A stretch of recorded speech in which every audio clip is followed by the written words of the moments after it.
예, 할렐루야. 예, 반갑습니다. 오늘 48번째, 47번째 주일이네요. 47번째 주일 예배 참여하신 모든 분들에게 하나님의 은혜와 평강이 함께 하시기를 소망합니다.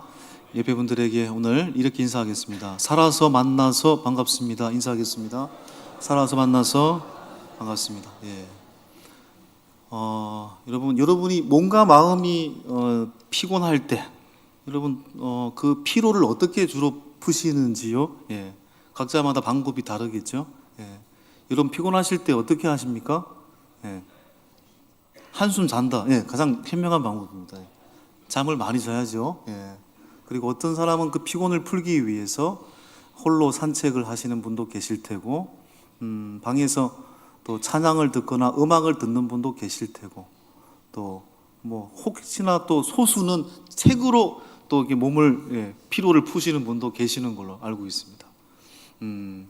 제가 이제 며칠 전에 지방에 잠깐 이제 운전해서 갔다 왔는데 그날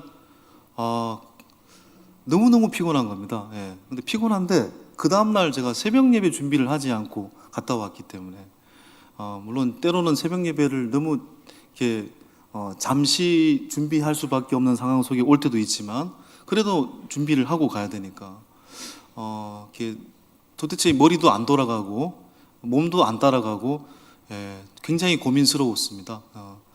그런데 해야 되잖아요. 해야 됩니다. 쫓겨나지 않으려면.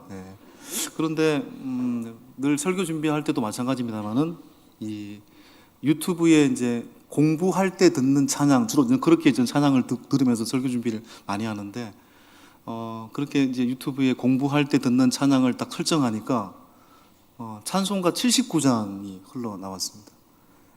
주 하나님 지으신 모든 세계. 그 찬양을 듣는데 나도 모르게 내 마음 속에 평강이 순간 물려왔고 힘들었던 나의 몸과 마음이 순식간에 사라지게 되고 다시 살아가게 될 소망이 싹트는 그런 순간이었습니다. 그리고 나도 모르게 찬양을 듣는데 눈물이 탁 나더라고요. 그러면서 내가 주님 안에서 살고 있다는 것이 이렇게 복되구나. 그러니까 찬양의 힘이 대단한 것 같아요. 찬양을 들을 수 있고 찬양을 할 수 있다는 것, 그것은 성도를 다시 일어서게 하는 힘이라는 것을 알게 됩니다. 찬송가 79장 2절이 저는 오늘 좀 가슴에 와닿더라고요. 2절에 보면 숲속이나 험한 산 골짜기에서 지저귀는 저 새소리들과 고요하게 흐르는 시냇물은 주님의 솜씨 노래하도다. 주님의 높고 위대하심을 내 영혼이 찬양하네. 주님의 높고 위대하심을 내 영혼이 찬양하네. 혹시나 이 멘트를 듣고 참 한가한 소리 하고 계시네 이렇게 생각할지도 모르겠습니다. 그런데 맞습니다.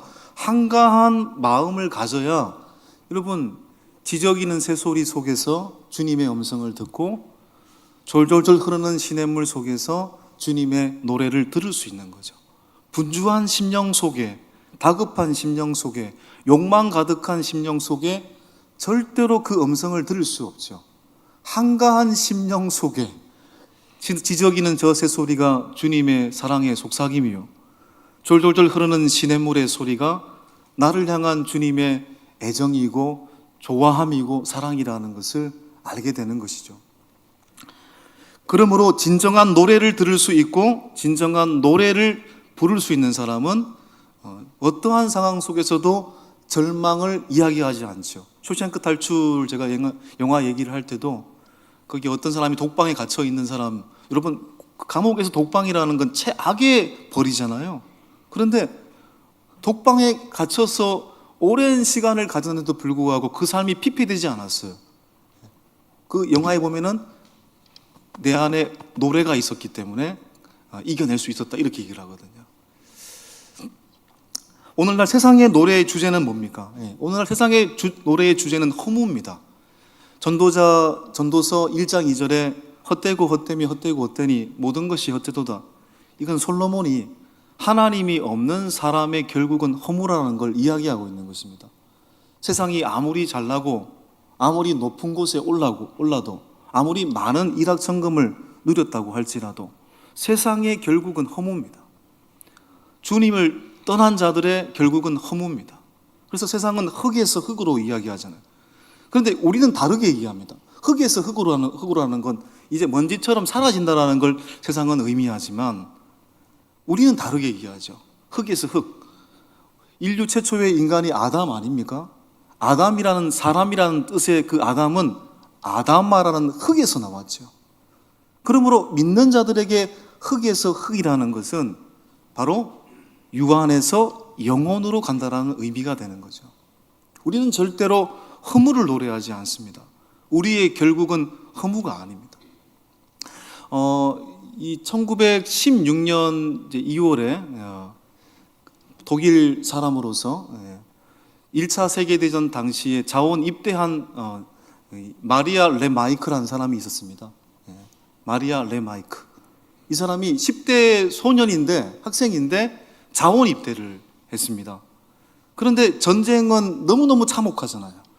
모든 친구들이 죽고 자기만 기적적으로 살아남았죠. 그래서 이 마리아 레마이크가 전쟁의 참혹과 전쟁의 허무를 꼬집어내기 위해서 기적적으로 살아나서 글을 하나 쓰죠. 유명한 글을 씁니다. 서부전선 이상 없다. 실제로 2년 전에 넷플릭스에서 영화로도 나왔습니다. 그건 작가의 그 주인공이 작가를 의미한다고 볼 수도 있습니다. 그 서부전선 이상이 없다라는 글에 보면은 저도 오래전에 읽었던 책인데 저 영화로도 보면서 이렇게 내용을 다시 한번 살펴보니까 그 주인공의 이름이 파울 보이머라는 사람입니다. 파울 보이머. 물론 작가를 의미한다고 보여집니다. 파울 보이머가 어느 날 학교에 갔는데 1차 세계대전이 막 일어나고 있고 갑자기 선생님께서 학생들한테 연설을 합니다. 여러분, 드디어 여러분들이 국가를 위해서 목숨을 바칠 때입니다. 국가를 위해 목숨을 바치는 것은 너무너무 고귀한 일입니다. 이렇게 막 감동적인 연설을 해요. 그랬더니 파울 보이머와 친구 7명이 순간적으로 마음이 이렇게 막 동해가지고 자원 입대를 신청합니다. 일명 학도병이 된 거죠. 그 파울 보이머와 친구 7명이 결국은 10주 동안 훈련을 받고 서부전선 최전방에 배치가 됩니다. 여러분 10주 동안 훈련받은 사람이 뭐 잘하겠어요? 총은 제대로 쏠 수 있겠어요? 어떤 의미에서? 전쟁인데.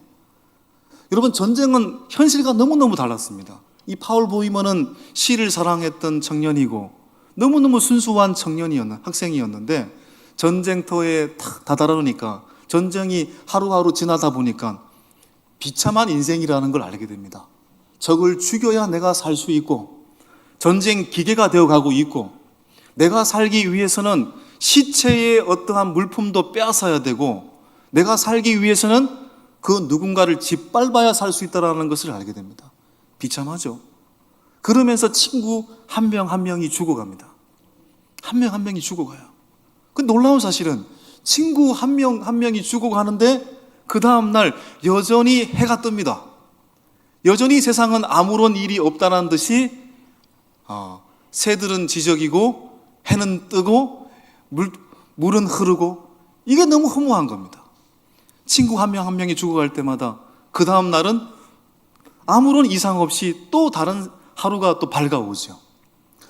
드디어 이 파울 보이머도 그 영화에서 보면은, 그 글에서 보면은 파울 보이머도 죽습니다.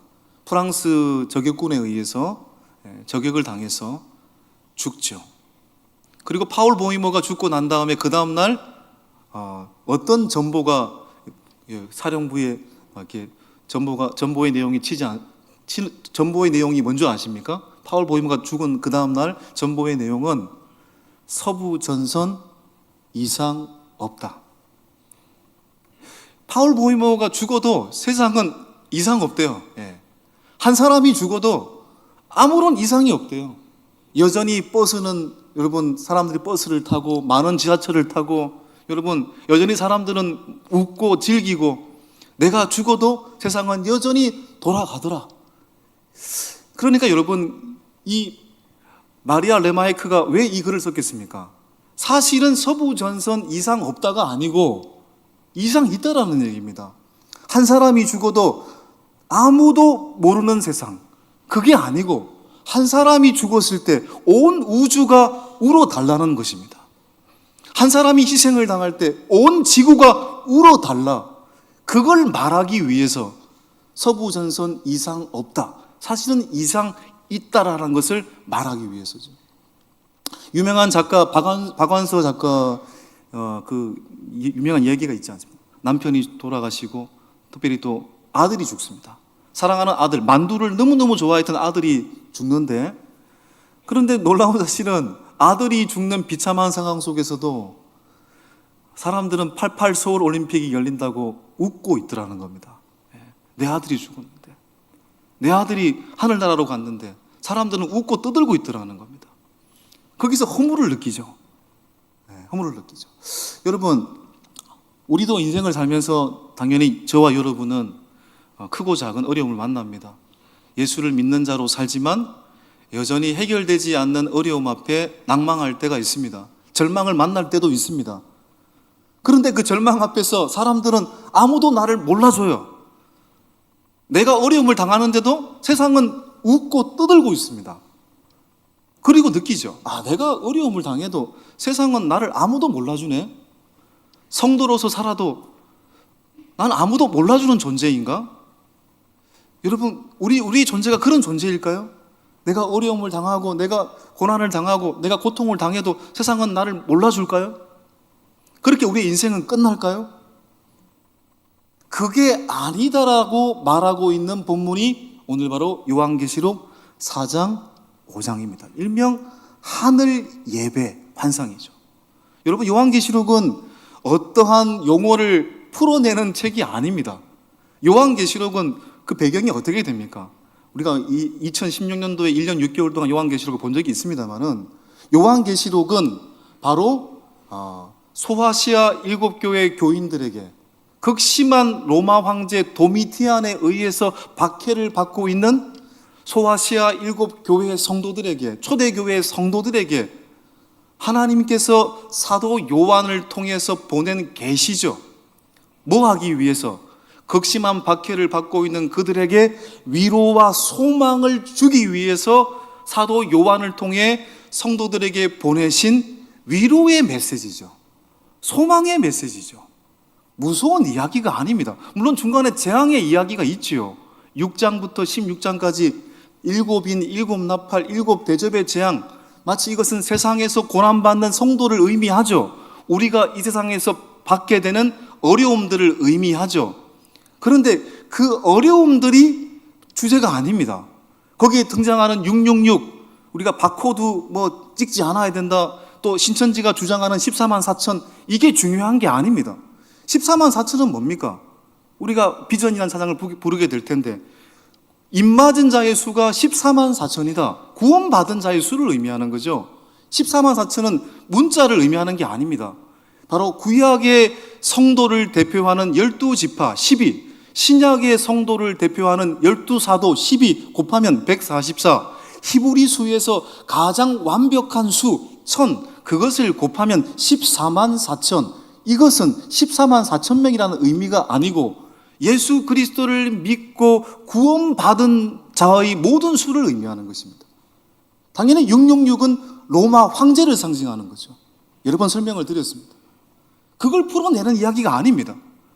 극심한 고난 속에서도 주님께서 너희와 함께 하셔, 그 위로와 소망을 주기 위해서 밤모섬에 유배되어 있는 사도 요한에게 보낸 계시죠. 소망의 계시죠. 여러분, 그래서 요한계시록을 보면 요한계시록의 본론은 4장부터거든요. 본론의 시작이 뭘까요? 본론의 시작이 재앙이 아닙니다. 4장부터 5장은 하나의 이야기입니다. 일명 하늘 예배입니다. 하늘 환상입니다. 천국의 예배를 의미하는 것입니다. 극심한 고난받고 있는 성도들에게 하나님은 요한을 통해서 하늘의 예배, 천국의 예배를 먼저 보여주세요.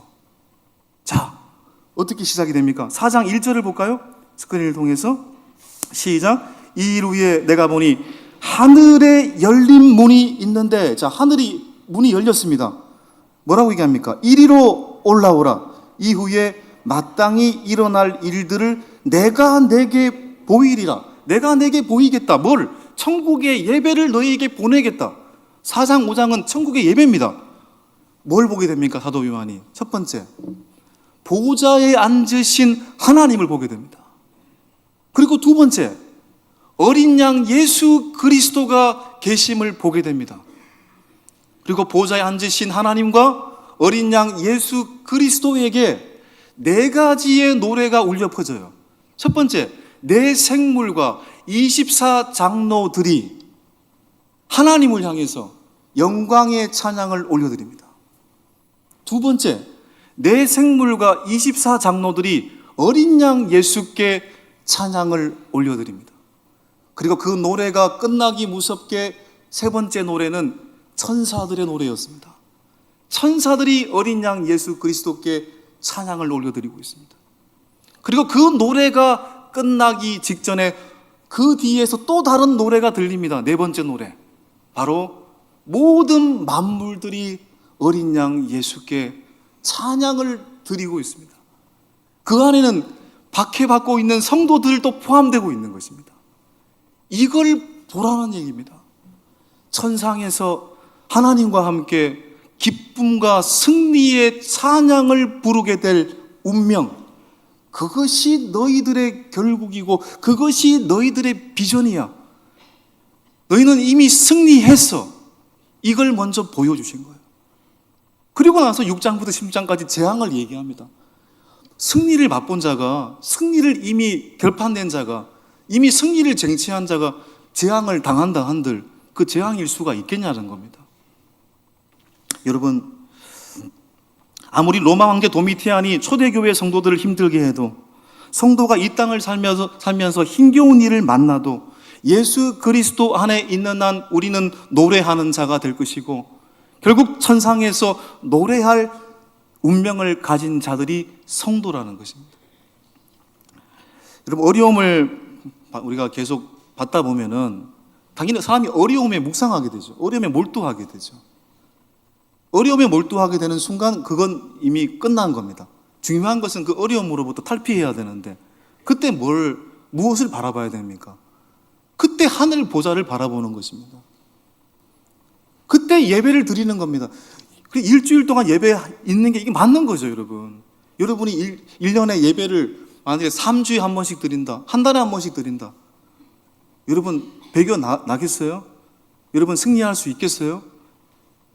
좌절과 낭망밖에 없지 않겠습니까? 좌절할 순간에 일주일에 한 번 예배하게 하시고, 다시 하늘을 바라보게 하시고, 낙담할 순간에 다시 예배하게 하시고, 다시 승리를 보게 하시고. 그래서 52주 우리는 살면서 365일 주반에서 살 수 있는 거죠.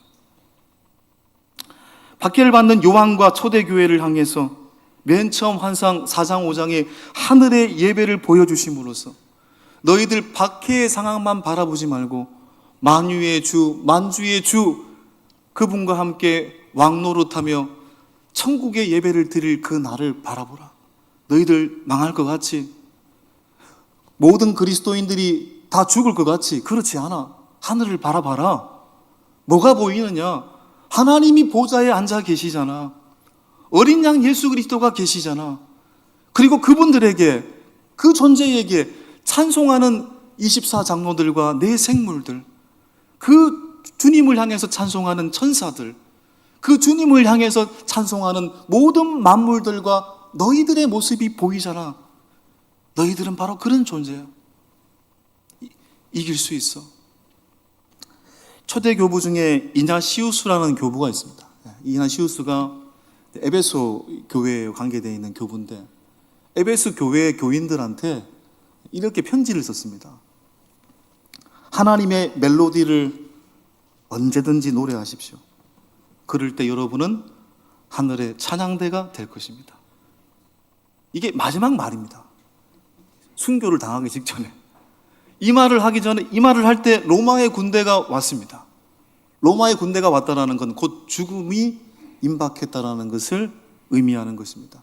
그런데 에베소 교회 성도들한테 어떤 순간에도 하나님의 멜로디를 노래하십시오. 그럴 때 여러분은 하늘의 찬양대가 될 것입니다. 죽음조차도 자신의 노래를 빼앗을 수 없다라는 것. 어떠한 상황조차도 하나님을 향한 나의 노래를 빼앗을 수 없다라는 것을 말하고 있는 거죠. 성도 여러분, 지금 여러분은 어떤 노래를 부르고 계시는지 모르겠습니다. 중요한 것은 하나님이 주신 멜로디를 듣고 나의 멜로디를 노래해야 된다는 겁니다. 각자에게 주신 멜로디가 있습니다. 우리 성가대 소프라노, 엘토, 테너, 베이스 잘 부르다가 테너가 베이스 부르면 안 되잖아요. 제가 이제 기억이 나는 건 임시성전 때 새벽 예배 때 좀 웃기는 장면이 있었는데, 성탄 절기 때였습니다. 새벽 때 제가 찬송가를 그 어린 주 예수를 불렀습니다. 그 어린 주 예수가 보통 어떻게 부르죠? 그 어린 주 예수. 그 버전 다 알죠? 그런데 제가 그 버전으로 부를 거라고 생각하고 펼쳤는데 114장을 부르겠습니다 하고 있습니다. 114장은 다른 버전입니다. 이렇게 불러요. 그런데 제가 부르다가 그 어린 주, 여기에 익숙한 사람이잖아요. 하다 보니까 멋대로 불렀어요. 놀라운 사실은 앉아있는 성도들도 아무 생각 없이 멋대로 부르더라고요. 자기 음을 놓치지 않아야 됩니다, 여러분. 아무리 여러분 노래를 제가 잘 부르지 못한다고 할지라도 다른 사람의 음이 화려하다고 그 음을 쫓아가면 불협화음이 되는 겁니다.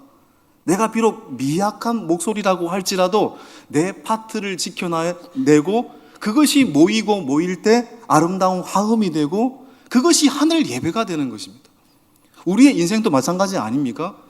내 인생보다 저 사람의 인생이 화려하다고 다른 사람의 삶을 모방하고 다른 사람의 삶을 부러워하면 그건 내 인생을 잃어버리는 거잖아요.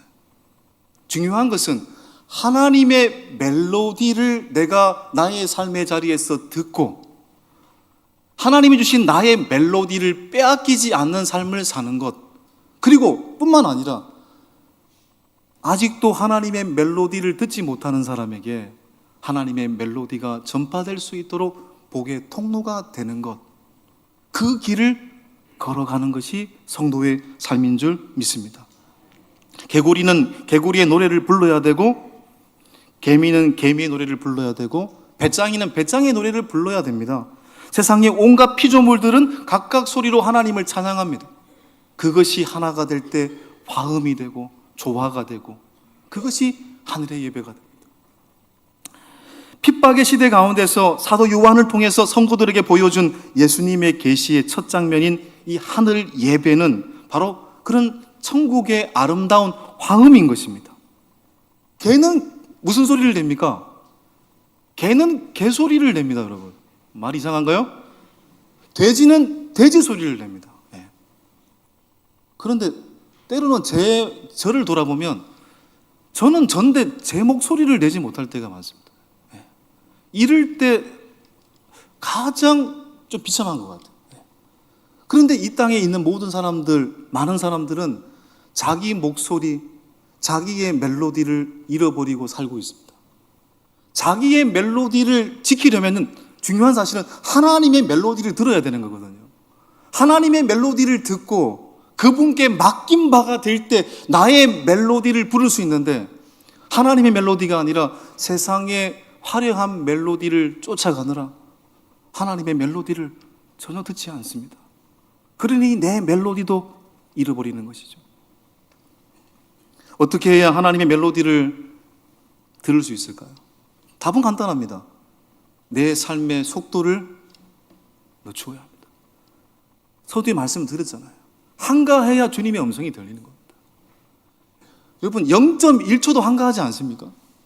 5초도 한가하지 않습니까? 5분도 한가하지 않습니까? 문제가 있는 거죠. 멈추고 그분의 음성을 들어야죠. 고독의 시간을 가져야 더불어 살 수 있다고 했잖아요. 주님과의 고독의 시간을 갖지 못하면 결코 이 세상을 이겨낼 수 없는 겁니다. 여러분, 속도를 늦추고 급박한 마음, 분주한 마음 내려놓고 주님의 음성을 들을 수 있는 은혜가 있기를 원합니다. 하나님의 멜로디를 부르려면 두 번째, 당연한 겁니다. 내 삶의 연주자를 바꿔야 되는 것입니다. 욕망이 나를 연주하지 않도록 하나님이 내 인생의 연주자가 되도록 내 삶을 맡겨야 되는 겁니다. 베드로전서에서 뭐라고 얘기하고 있습니까? 이 세상은 마귀가 사자처럼 울부짖으며 우리의 영혼을 넘어뜨리려고 하는 세상이라고 했습니다. 세상 곳곳에 지금 전쟁이 확전되고 있잖아요. 참 이게 두려운 일입니다. 러시아는 핵이라는 말도 끄집어내고 있고요. 이런 복잡한 세상, 이런 너무나도 얽혀있는 세상 속에서 어떻게 해야 돼요? 세상이 복잡할수록 어떻게 해야 될까요? 근본으로 돌아가야죠. 단순해져야죠. 종교교육이 다른 게 아니죠. 아드 폰테스, 근본으로 돌아가는 데 있는 것입니다. 그래야 나를 잃지 않게 되는 것입니다. 이제 우리가 할 일이 뭘까요? 서두에 말씀을 드렸던 것처럼 나의 하나님의 멜로디를 듣고 나의 삶의 자리에서 나의 멜로디를 지켜내고, 또한 그 멜로디를 듣지 못하는 사람에게 하나님의 멜로디가 들릴 수 있도록 복의 통로가 되는 삶, 그게 그리스도인의 삶인 겁니다. 서두에 제가 서부전선 이상 없다 이런 얘기하면서 내가 죽어도 세상은 아무렇지 않다 이런 얘기했는데, 결론을 이렇게 맺겠습니다. 날개로 유명한 이상님이 쓰신 시 중에 체후라는 시가 있습니다. 체후. 한 절인데 한번 읽어보겠습니다. 시작. 능금 하늘이 추락하였다. 지구는 부서질 정도만큼 상했다. 야, 이게 기가 막히지 않습니까? 능금이 뭡니까? 사과잖아요. 사과 한 알이 낙하했는데 어떻게 됐다고요? 지구가 부서질 정도로 상했대요. 이것이 누구의 마음일까요? 하나님의 마음인 것입니다. 내가 내 마음에 스크래치가 날 때, 내 마음에 상처가 날 때 하나님은 마치 온 지구가 아픈 것처럼 아파하신다는, 이 지상의 인구가 60억이 아니고 한 명이라도 그 한 명을 위해서, 그를 구원하기 위해서 예수 그리스도께서 이 땅에 오신다라는 것. 내 하나가 다치면 온 지구가 다치는 것처럼 주님은 아파하신다. 이게 주님의 마음인 거죠. 초대교회 성도들이 로마 황제 도미티안에게 박해를 받아서 절망의 시절을 살고 있었지만, 오늘 4장 5장은 그걸 얘기하는 거잖아요. 그들에게 하늘 예배를 보여주심으로써 너희들의 고통을 내가 다 알고 있고, 너희들의 서부 전선에 이상이 있다는 거 내가 다 알고 있다. 얘들아, 그런데 눈을 뜨고 하늘을 바라봐라. 하늘에 뭐가 보이느냐? 하나님이 계시잖아. 어린 양 예수 그리스도가 계시잖아. 그리고 그 하나님을 향해서 찬송하는 24장로들, 내 생물들, 천사들, 모든 만물들, 그들이 하나님을 찬양하잖아. 너희들도 그 대열에 속해서 하나님을 찬양하고 있잖아. 그것이 너희들의 결론이 될 거야. 그것이 너희들의 비전이 될 거야. 그 승리 이미 쟁취했으니 승리를 쟁취한 자답게 이 어둠의 터널을 반드시 이겨낼 것을 믿는다. 이 말 아닙니까, 여러분? 여러분, 그리스도인은 이미 하늘을 본 자인 것입니다. 믿으십니까? 우리는 하늘 예배를 먼저 본 사람들인 것입니다. 천국의 예배를 드린 사람들인 것입니다. 이미 승리가 보장된 사람인 것입니다. 그러기에 승리가 보장된 사람인데 어찌 어떤 어려움과 절망이 우리를 가로막을 수 있겠어요? 하늘 보좌를 본 자답게, 하늘 예배를 본 자답게, 천국의 예배를 경험한 자답게 넉넉히 세상을 이기는 하나님의 사람들로 살아가시는 하나님의 사람들 되시기를 간절히 축원합니다. 그것이 저와 여러분의 비전입니다. 비전 찬양 하나님께 올려드리겠습니다.